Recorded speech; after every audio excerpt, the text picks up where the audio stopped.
Hello, everybody. Can you hear me in the back? All right, cool.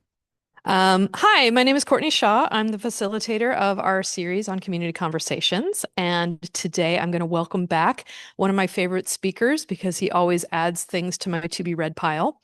Adam Wolfer has taught chemistry at LCC for 25 years, and he has spent the majority of his short life in the short life? Sure. Okay.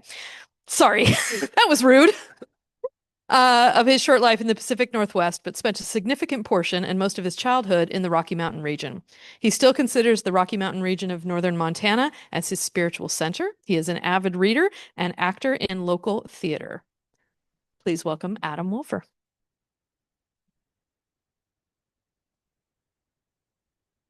I don't know about, I may have to talk to Courtney later about the short life. Um, no, about your comment about the short life. Um, I keep getting teased by my family that I'm old because they claim they're not. Um,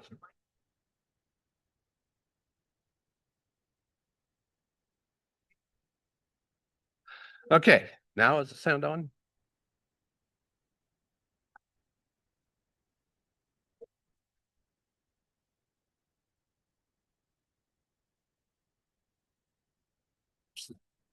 But my beard's too long and can't see, but that working better? I can turn it up. How's that? Okay. Um, Don Carell would be upset with me for not speaking loud enough, but okay. So I gave you the quiz, and that's partly because when I started thinking about this, I thought about how much does the location of the mystery play a part? In some of them, it doesn't. You know, it could be in any large city or it could be in any, rural community. But for these four series of books, it is a very important part of what that happens. And so I started thinking, well, there's a lot of people in they're located in either fictional or real places, and that becomes a part. So I just kind of started making a list of ones and include them. I left Sam Spade out because I think his are in San Francisco, but I'm not sure because I've never read any of his Sam Spade novels. But so, oh, and that I told Courtney I was going to dress the part. She encouraged me. So I actually have a badge because for graduation, if you're they have senior faculty kind of leading the students around, and they give us a Marshall badge because one of our colleagues one year, Smart Alex, said, I'm not going to do it if I don't get a badge. And so they have our uh,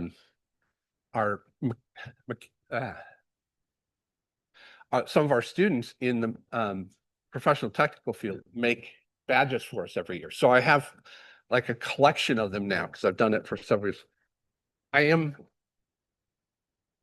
yeah, I've got like seven of them because I'm one of them. I am tied with one other person as the most senior faculty member here, which still, I don't know how that happened. I'm still 39.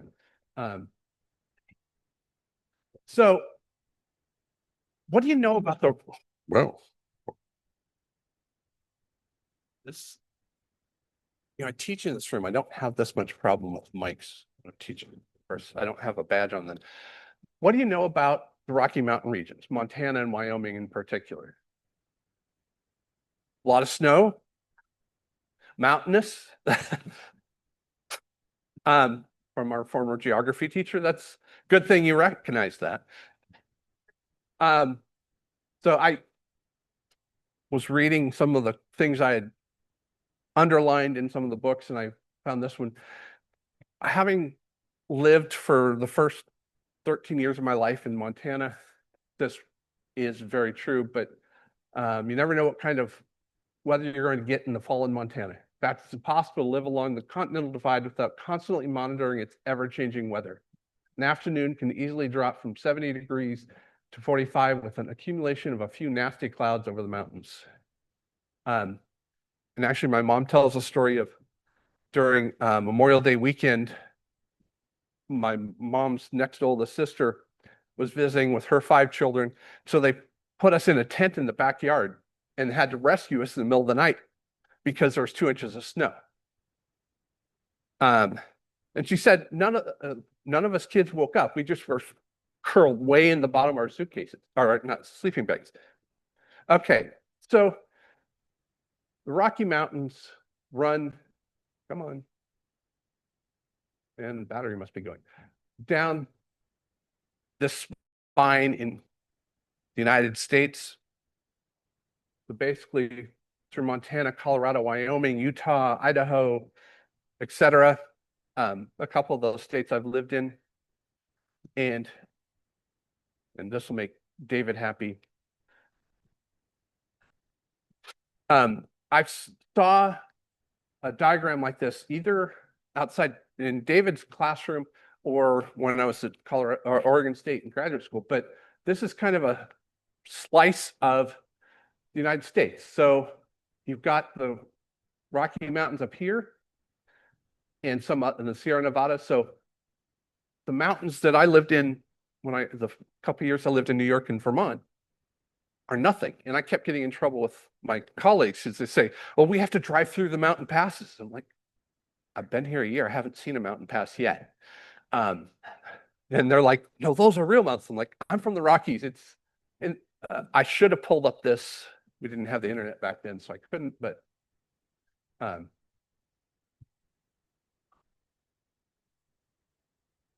I have notes to myself, so I should. But and then I was thinking about numbers because I'm a chemist, so I always think about numbers. So if you look here, Montana, it's 147,040 square miles.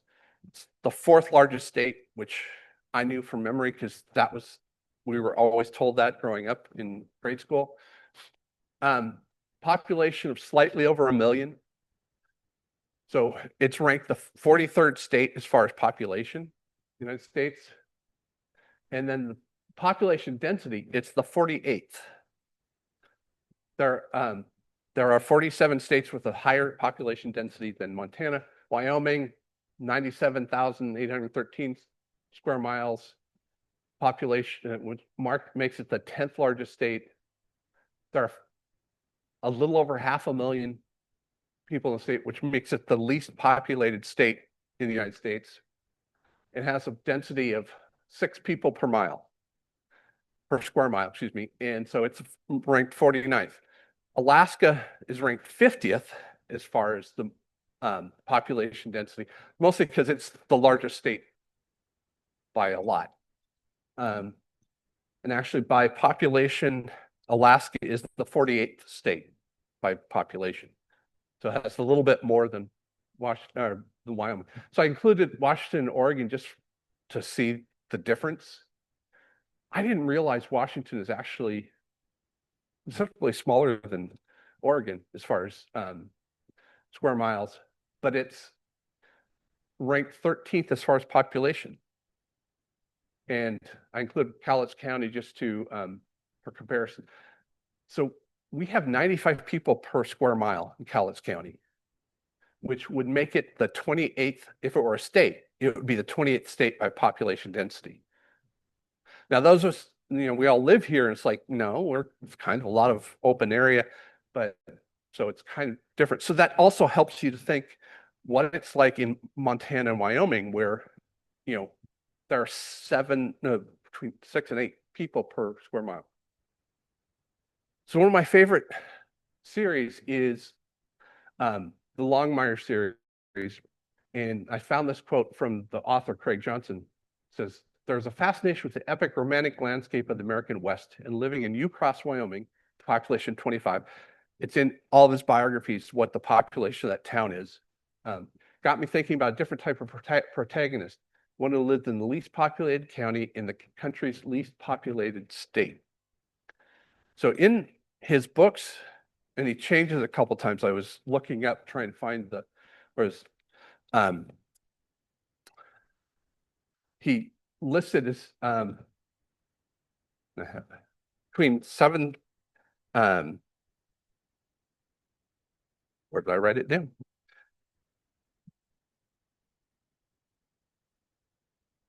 So between 7,000 and 9,000 square miles, which is bigger than most or a large number of states. And that's a big part of the story because solving a crime that's, you know, if you were in Vermont, it would be in the next state, but it's still in your county, you're still responsible for it, is a big issue. Okay, so let's talk about the books so I don't run out of time. But one of them I found sort of by chance. I was watching a TV series that's based on books by the author of the Joe Pickett stories. And thought, oh, that sounds interesting. I picked up the first one and then started reading more of them. But it takes place in 12 Sleep County, Wyoming, which is a fictional county. And the first book is called Open Season. But there are actually 26 novels in the series. I've only read 5 of them, so I'm way behind. But and so there's 26 published since 2002. He definitely spends a lot of time writing. They did create a TV series based on the books called Joe Pickett, and it lasted for 2 seasons. It's actually pretty good. The first season is based on this book, Open Season. So you kind of know what's happening. If you've read the book, which I had before I watched the series. CJ Box is a very prolific writer. He also has another series, Cody Hoyt and Casey Duell series, which is the basis for another TV series called Big Sky, which was, I don't remember, maybe 2019 is when that came out. I don't remember. We were watching it during COVID. So,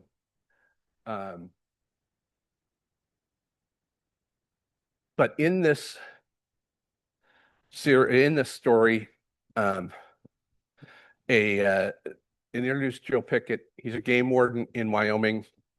He is one of those people that is very black and white about what the law says and what's legal and what's illegal.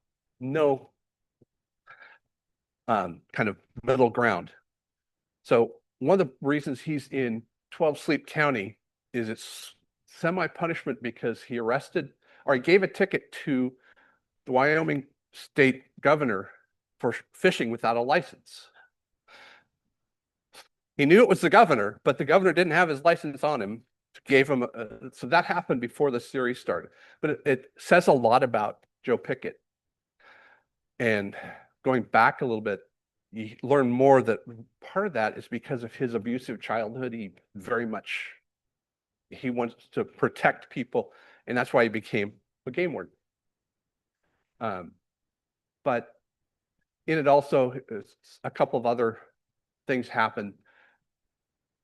Negative things happen to him. They're kind of mistakes that tend to haunt him throughout. Not that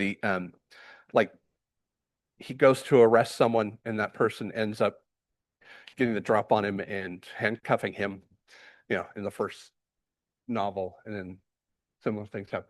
But so this is a fictional county, but they refer to the Bighorn Mountains a lot. So where this takes place is somewhere near the Bighorn Mountains. Part of Joe's area that he patrols is in the Bighorn Mountains, so he spends a lot of time up there. He's a game warden in Wyoming, so he's checking on the fishermen and hunters, and that also leads to him being involved in local murders and local other crimes. So the main character is Joe Pickett. And actually, I've not read this book, but I really like the cover art, so I borrowed it for my presentation. And then there's several recurring characters, including Mary Beth Pickett, his wife, who went to college, was intending to go to law school. So she's and very educated, very smart woman. And then Nate Romanowski, who is a local survivalist that Joe befriends later on in the series and becomes his, it's like they're the yin and yang of what's right and what's wrong. Um, Nate is not a bad person. He just has a grayer view of right and wrong. And so that becomes part of the stories in many of the books. And then Joe's mother-in-law, who thinks that her beloved daughter married beneath her. It's like, you could have been a lawyer and you married a game warden. That appears a lot. But she ends up living with Joe and Mary Beth a lot because she's one of those women that I'm sure see a lot in different books where her choice of men is someone who has enough money to support her lifestyle, and it doesn't always work out for her. And then Joe has three daughters, Sheridan, Lucy, and April. And so they play a part in it. And the danger that they get in because of his job also plays a part and also then causes him to rethink what he's doing. I ran across this series because I read a more famous book by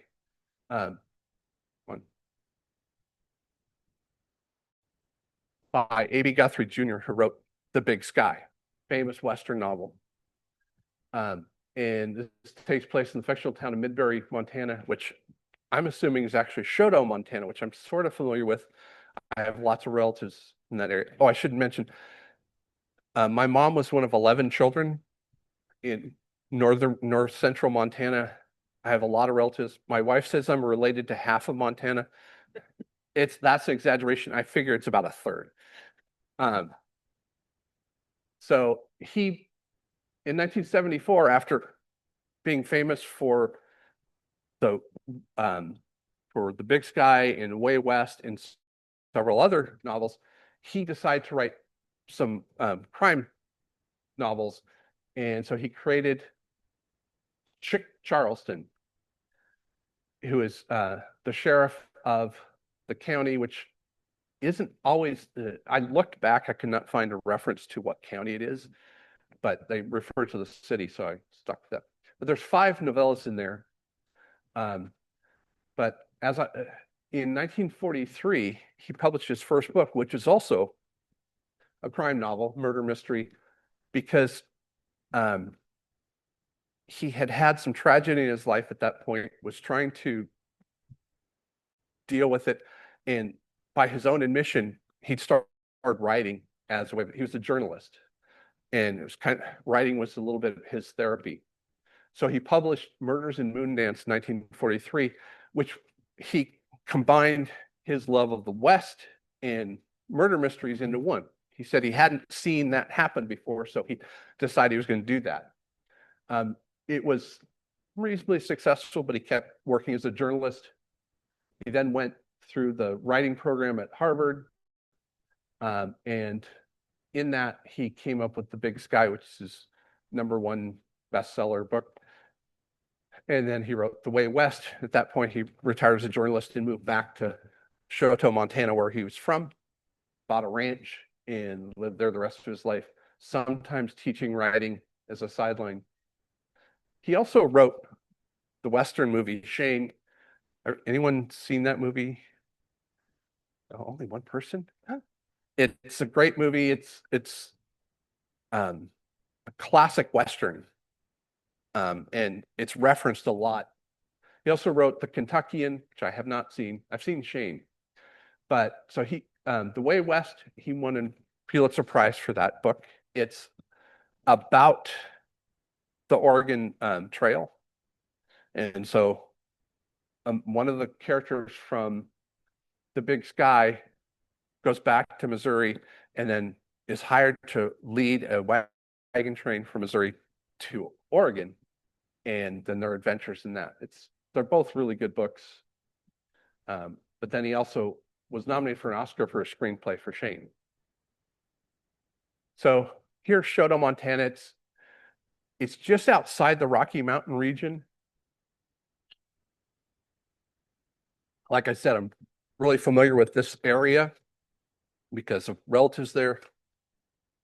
My grandfather's farm was up here, right along the Canadian border. My mother used to go out and wave hello to Canada every morning, according to her stories. But so the Rocky Mountains come down here. You can see the Rocky Mountains from Shoto, though they're not really in them. They're kind of in foothills. Actually, the mountains where Shoto is located in several other parts of the United States would be considered mountains. They're just rolling plains to a Montana. So we have Chick Charleston is the sheriff. It's actually kind of interesting because he solves most of the cases without really leaving his office much. He sits in his office and the narrator of the stories, Jason Beard, brings him the information. He sends Jason out, go talk to these people. And Jason comes back, explains it to him, writes up his report. And then eventually at the end, Chick says, okay, let's go take care of this. And they hop in his car and go and make the arrest. So he's kind of a really unique Western lawman in that case. But Jason was a high school person bordering on becoming a juvenile delinquent. He gets in trouble with doing something with his friends that's borderline illegal. And Chick says, hey, come volunteer in the sheriff's office. And so he does, and that kind of keeps him out of trouble. He eventually goes on to college because the books are like 5 to 10 years apart. So he goes away to college, then he comes back and works as a deputy and as an assistant. Eventually, in the last book, he is a full deputy, and he decides, no, I'm going to go back, finish my degree, and then he takes a job in Oregon as a police officer. But Jason is the narrator, and because he starts out as the pitcher in the town baseball team, a lot of the first four novels have baseball themed titles like Wild Pitch, etc. There they are. A Wild Pitch and Playing Catch Up. The last book, because A.B. Guthrie was traveling in England in the Cotswolds, he set the last book in the Cotswolds. This was published in 1984. And that also caught my eye because that's one of the places we went to when my wife and I went to England. But so some of the other characters, Jason is not successful with women very well. There's a different romance in each one. Actually, one of his first women that he is attracted to marries Chick. So it's like, okay, I guess I have to let that go because she got a better man. And then it's kind of funny that Jason will come back and say, hey, this guy really helped me out. He's really smart. Chick said, okay, let's hire him as a deputy. So we have repeating deputies, or a succession of deputies throughout. And then lots of colorful Montana characters. And in the last book,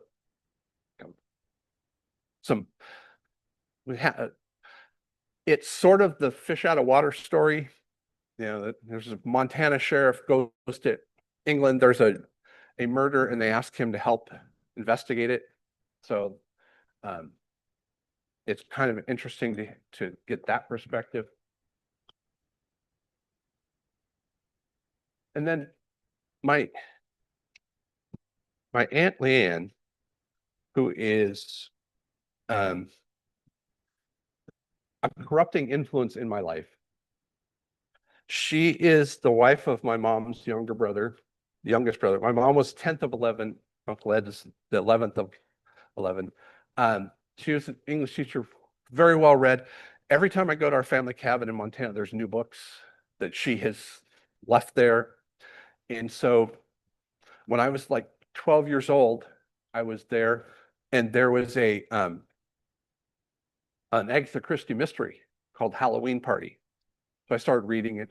That was my first adult mystery, you know, written for adults because I'd read the Hardy Boys, I've read Encyclopedia Brown. So if you might have seen those on the quiz, but so the Glacier Mystery, I stopped at their house with my mom, and she said, "Can you take this book to the cabin?"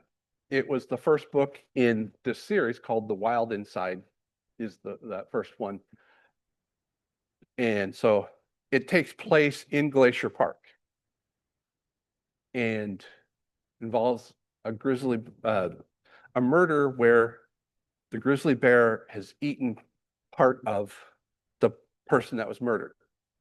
Actually, someone had tied this person to a tree, and the grizzly bear mauled the corpse. And so that is why there's a grizzly in the picture here. But it ended up being a really interesting book, especially since it takes place in an area I knew well, because I spent a lot of my time there. So there's 4 novels in this series. It's sort of unique in that there's not the same detective in each novel. The first novel has Ted Sistede is his name, and then the next novel, Ted's assistant becomes the lead, and then he remains the lead in the third novel. And the fourth novel, then someone who's introduced in the third novel becomes the lead investigator. But, and I apologize, my wife would really frown. Hopefully she's not going to watch this.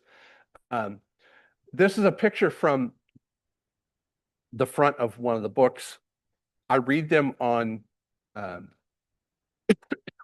my iPad, so Kindle, and I could not figure out how to get the picture and send it to through email so I could get. So I took a picture with my camera. Turns out I caught it a little off kilter.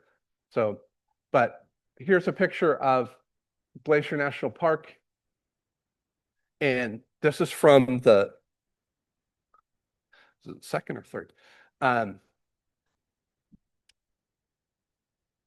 From the third novel, The Weight of Night, where there is a series of forest fires that play a big part in there. So got shows you where those fires are located. And what really interested in me is that my family's cabin is here in Essex, Montana. Essex, Montana is a thriving metropolis of 45 people. In fact, our cabin's across the street from the main part of Essex, and we have bears, elk, deer running through property all the time. It's a primitive cabin that my grandparents built. But so I was like, wow, it takes place. I know this area. Though in reading the book, I had a hard time figuring out exactly where they were located. And these 2 fires are, the names of the fires are not what the Forest Service called them, but it happened in that similar way several years ago, where actually the sheet fire here came within 2 miles of our cabin. Luckily, it's the railroad goes along this outer border here, and they have their own firefighting train. They sent it there and stopped the fire before it jumped the road and destroyed our cabin, which would have devastated my mother. Wouldn't have helped me a lot, but either. And so here's a different picture. I never could find a really good picture of Glacier Park area. But if you look down here, Kalispell is the thriving metropolis nearby. It has a population of 31,000, and Whitefish is here, about 9,000. Kalispell is like the 3rd or 4th largest city in Montana, population of 31,000, which is less than either Longview or Kelso. So in the first book, we have Ted Sisted. He's a special agent for the Department of Interior, which the author Christine Carbo mentions she fully made up. Then Monty Harris is his assistant. He is, Set my phone.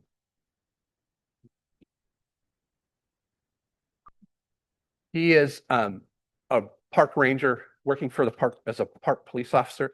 I'm not sure if that actually exists. Do they have park police officers investigating crime separate from rangers? Looking at David because they do. Okay, and thank you. Um, and then Gretchen Larson is a forensic scientist, and these two may or may not have a love interest in each other.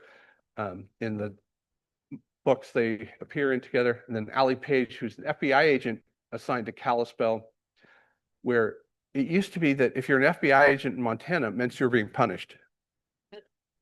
She chose to go there. She's from New Jersey. She realized that, no, this is great. I get to do all kinds of different, investigate lots of different crimes instead of focusing on just murder or fraud or embezzlement or whatever. And she loves the area. Also,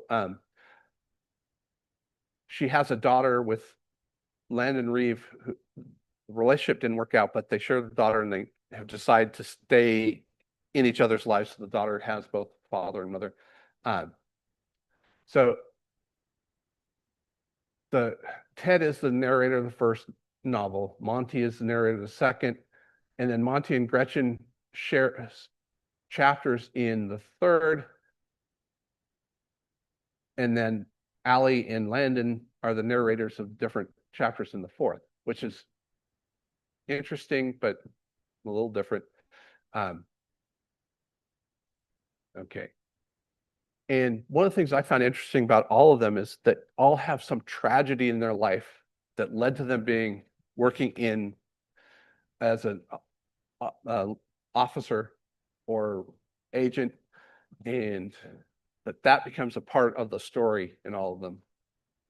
Then my favorite series of all these is the Longmire series. Takes place in Absaroka County, Wyoming, which is another fictional county. And in the first book, The Cold Dish, there is a young man is murdered by, he's shot with an arrow, and then his friends start being attacked or assaulted, and Walt has to figure out why. So he has an idea why, because the young men were all involved in a illegal, they basically took advantage of a young woman and they got away with it, but someone's looking for revenge. That's why it's called The Cold Dish. So there are 22 novels in this series. And he also has written several short stories that originally were sent to members of his fan club, Craig Johnson's fan club, as Christmas things. And then someone said, well, I don't have it. And so they're published for Kindle. I don't know if you can actually get print copies. I haven't tried because I've got them on Kindle. But it also led to a TV series called Longmire, and that had 6 seasons. So Longmire takes place in Absaroka County, which is somewhere bordering the Bighorn Mountains. So far, Joe Pickett and Walt Longmire have not run across each other, probably because they're written by different authors and they're both fictional, but it's interesting seeing that juxtaposition. But also, it's one of the important things that is he's right on, you can see it says Bighorn Mountains here, right on the Montana-Wyoming border, just south of the Crow Reservation and the Northern Cheyenne Reservation. That plays a big part in his books. And also they fly, when he talks about flying to Philadelphia to visit his daughter, he flies out of Billings, which is the largest city in Montana here. It probably has like 600,000 people, maybe. I don't know. I didn't look that up. Okay. So there's Walt Longmire. He's been a sheriff for 23 years. So he's been doing it a long time. His wife passed away from cancer a couple years before the first novel. So that's something he deals with throughout. His best friend is Cheyenne man named Henry Standing Bear, who owns a bar in the town where they're located. And the two of them both played high school football together and then went off, played college football, one at UCLA and one at USC. And then when they graduated from college, they both decided to enlist in, and they served in the Vietnam War in different. Henry was one of the elite in one of the elite groups, and Walt was was an MP. Then Walt's chief deputy is Victoria Vic Moretti, who was from a family of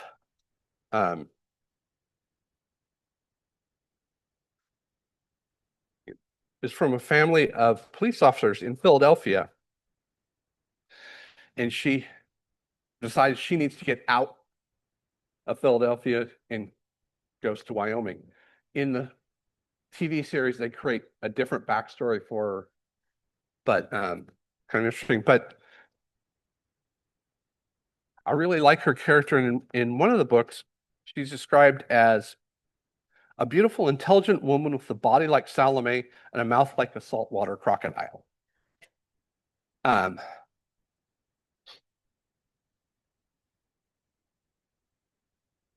she's tough, smart, everything you want in a deputy. And then Lucian Conley was the former sheriff who hired Walt once Walt got out of the army. And he's still around, and Walt often talks with him about being a sheriff, and they have very different ways of enforcing the laws. Lucian is definitely the old school of, okay, you broke the law, I'm going to beat you up and take you to jail, which is not Walt's style at all. And then various colorful Wyoming characters, one of which I forgot to add, I was going to add, is that Walt has a dog he's named Dog. And he describes Dog as being a hybrid dog cross between St. Bernard, wolf, and bear. It's supposed to be a huge, hairy dog, which, since we had a great Pyrenees and St. Bernard mix, I recognize the type of dog. And some themes throughout, I'm going to try and go through this quickly. Animals become a big part of this. When I was in Alaska this summer with my wife and daughter, they kept mentioning that Alaska has like the 5 largest land mammals in the United States are in Alaska. And I realized, except for the muskox, Montana and Wyoming have all those as well as, so they have the moose, the grizzly bear, elk, and wolf. And so look, I did some research, and yep, the wolf is part of that region. Grizzly bear, which I've actually seen grizzly bears in Montana when I was there. Luckily, they were across the river from me. Seen lots of black bears around our cabin. So here's Glacier Park here, Yellowstone here, North Cascades. And then actually the bison plays a part in several stories, which they kind of come out of nowhere and all of a sudden there's bison there. And I was trying to figure out where bison are located, but so you can see there's different populations. They're more scattered. And then the moose, which I've seen a couple times. One actually was within 100 yards of our cabin, and I was sitting in my SUV, and he was, looking at the top of my head, and I was just surprised at how really big a moose is. But when you're investigating a murder and a moose wanders through your investigation site, that you have a choice. Do I keep trying to preserve the site or do I just get out of the way? Um, and so that becomes a part of several stories. And then it was weird, a couple of books, cattle mutilation became part of it. And I realized part of that is because here's Conrad, Montana, where there were several um, cattle mutilations just north of Shoto. So they, the Charleston stories, it became part of their story. And then there were also all along my research, all along the Rocky Mountain region, they happened in different places. And so that became a big part of one of the Joe Pickett novels. And being areas of low population density, human trafficking is a problem, especially a lot of Native American women have disappeared.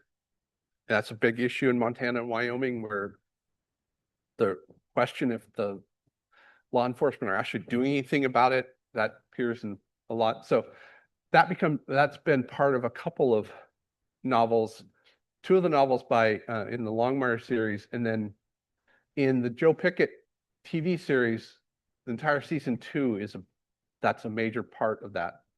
And in the other series that CJ Box has written, the Cody Hoyt Cassie Duel series, the book The Highway, that's a major issue in there. And that became the major issue in the first season of Big Sky, which actually is a really good series. It, like a lot of series, it kind of lost its way after the first season, or they're trying to come up with, well, we need something else. Some like Longmire, it actually got better, I think, after the first series and stopped relying on the books and went its own way.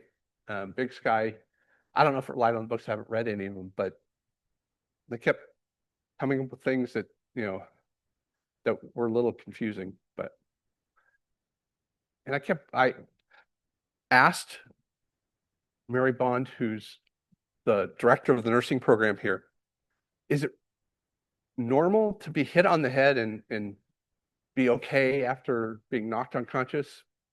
And so her first response, that's an interesting question. And she did some research. I should have never asked a faculty member anything. They will do research and give you more information you ever wanted. And so she sent me links that I didn't follow. Hopefully Mary's not watching this. Um, but she said it's kind of a myth that you can be knocked unconscious and be fine afterwards, because you quite often have a concussion, can be, that's what my father would call a cracked skull, broken bones, etc. So, and also internal bleeding, things like that, that make it so it's not really as simple as what they talk about in the books, because almost every one of the characters got knocked unconscious at least once in one of the books, um, and then they come back and solve the crime. But a really important part of this is, at least especially in the Longmire series, is portrayal of Native Americans. Because sometimes they're portrayed in books as the Native Americans are separate from the regular community. They don't live in the regular community, they live at the reservation outside of town. Or in the Charleston series, they live in Breed Town, where people that don't belong are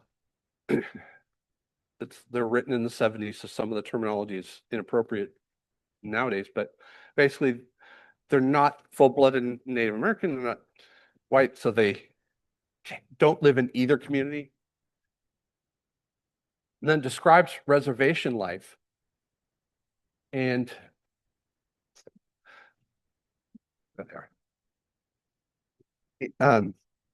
A.B. Guthrie writes a really interesting scene in the second book in his called Genuine Article. Chick Charleston and Jason are heading out to what's called Breedtown. And Chick says, ever been to Breedtown, Jace? Not since I was a boy, I told him. I was kind of scared of the place then, all those Indians. Yep, but no need to be. I don't guess it's Indians so much as the sight of poverty that people shy away from. Poverty has an ugly face, and so we tend to think it's the face of the red man because it lives with him. But whoa, boy, on the sociology talk, we're officers of the law. So, really interesting take on it that I liked. And then in the Longmire series, this is Lou Diamond Phillips who plays Henry Standing Bear in the Longmire series. He doesn't fit the description in the book. Henry Standing Bear is supposed to be 6'4", 300 pounds, which Lou Diamond Phillips is not, but he plays the part very well.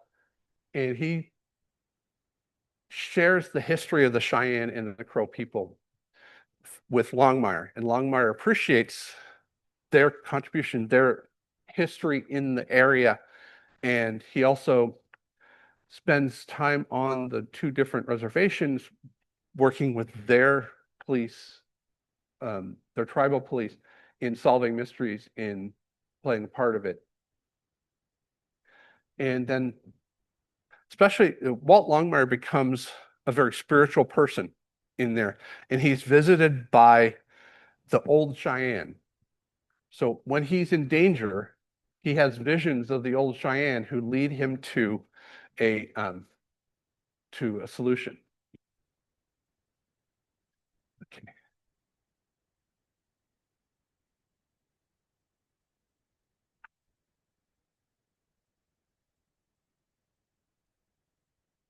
Right. And yeah. So it was really interesting who are considered outsiders in these books. So I kind of add them together and use some of the books terminology for the outsiders. But there's people come in to exploit the energy and resources of the area, timber, coal, oil, natural gas, etc. Tourists, people like the separatist individualists who are trying to escape the rest of what's out there. And oops, that didn't work out. So basically, what's considered an outsider, people who don't respect the land and lifestyle of the area they move into. And then I found this interesting that Walt Longmire is portrayed by Robert Taylor from Australia. Joe Pickett's portrayed by Michael Dornan from New Zealand. So the epitome of the Western male is portrayed by people from other countries. Okay, so I'm going to leave it there because if you are interested in any of them and you forgot titles or the authors, you can find any of the books by their authors. And you have any questions? Have like 3 minutes. I have a question. So I did notice that a lot of these get adapted into television series. Do you think that has something to do with the natural beauty of the landscape, that the producers want to show that and, as a way into the stories? I think so, but it also found out that reason Joe Pickett was only two seasons is I filmed it up in Canada, and one of the reasons that people speculate that the show lasted only 2 seasons because it had enough audience to go is that it costs so much more to film in the wilds of Canada than film it like in a studio. And you got to fly the actors up there who, if they don't live in the area. So it kind of bites them a little bit. But yeah, the outdoor stuff is beautiful, especially Joe Pickett. The photography is wonderful. Longmire, it's also well done. But other questions?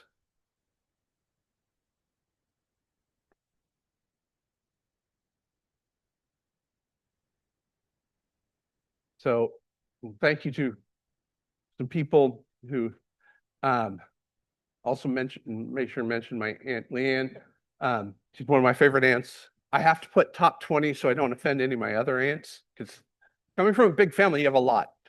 And then Lee, Encyclopedia Brown was the first mystery books I ever read.